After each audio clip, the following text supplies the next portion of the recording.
Assalamualaikum warahmatullahi wabarakatuh. Di sini saya akan membahas kasus tentang sengketa tanah adat atau hak ulayat dari sebelum persidangan sampai adanya keputusan di pengadilan. Simak video selanjutnya. Sengketa tanah adat atau hak ulayat adalah hak penguasaan tanah oleh masyarakat adat secara komunal yang diwariskan turun-temurun.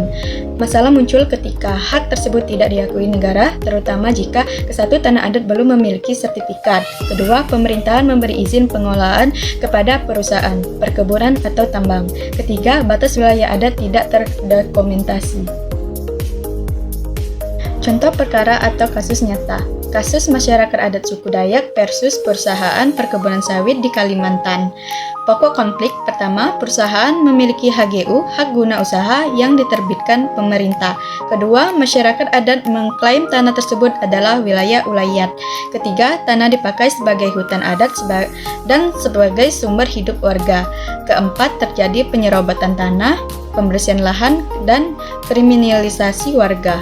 Posisi hukum pihak masyarakat adat. Kesatu, tanah sudah dikuasai turun-temurun. Bukti historis adat. Dua, mengacu pada perlindungan hak masyarakat adat dalam konstitusi.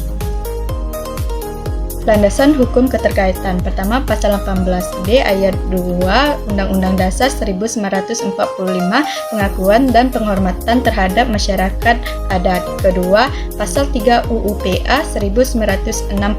Hak ulayat tetap diakui sepanjang masih ada putusan MK nomor 35 PUU sampai 10 2012. Hutan adat bukan lagi hutan negara. 3 PP nomor 24 tahun 1997 pendaftaran tanah dan pengakuan bukti kepemilikan KUH Perdata dasar gugatan perdata PMH kepemilikan. Alur penyelesaian hukum perdata sebelum di pengadilan. Pertama, pengaduan ke pemerintah daerah meminta peninjauan izin HGU perusahaan. 2. Mediasi oleh BPN atau Pemda. Verifikasi batas wilayah adat. Negosiasi kompetensi atau batas tanah. 3. Konsultasi dan pendampingan hukum. LSM lingkungan atau hak adat membantu penyusunan. Keempat, pengumpulan bukti awal. 1. Surat keterangan adat. Kedua, peta wilayah adat. Ketiga, kesaksian ketua adat. Dan keempat, riwayat penguasaan tanah. Jika tidak ada penyelesaian, ke pengadilan. Alur hukum acara perdata dalam sengketa hak ulayat saat proses di persidangan. Tahap penjelasan. Ke-1, pendaftaran gugatan masyarakat adat sebagai penggugat melawan perusahaan dan instansi terkait. Kedua, pemeriksaan berkas. Majelis hakim memeriksa legal standing. Ketiga, pemanggilan para pihak. Maksimal 3 kali pemanggilan. Keempat, mediasi di pengadilan. Wajib menurut Perma. Bila gagal, sidang pokok perkara. Kelima, agenda persidangan, pembacaan gugatan, jawab tergugat, replik dan dublik. Keenam, pembuktian bukti.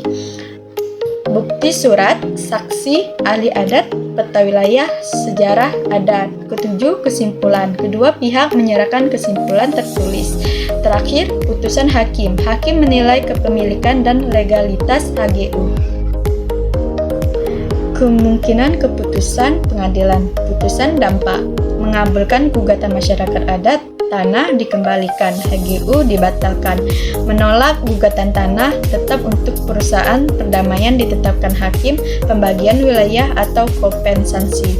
Upaya hukum setelah keputusan. Jika ada pihak tidak puas dengan keputusan, pertama, banding ke pengadilan tinggi. Kedua, kasasi ke Mahkamah Agung. Ketiga, peninjauan kembali PK jika ada novum. Terakhir, kesimpulan presentasi. Sengketa tanah adat merupakan persoalan legal dan historis kompleks. Perlindungan hukum tetap ada, tetapi masyarakat adat harus membuktikan kepemilikan dan penguasaan secara adat di pengadilan. Terima kasih, itu saja pembahasan yang bisa saya sampaikan. Semoga bermanfaat. Wassalamualaikum warahmatullahi wabarakatuh.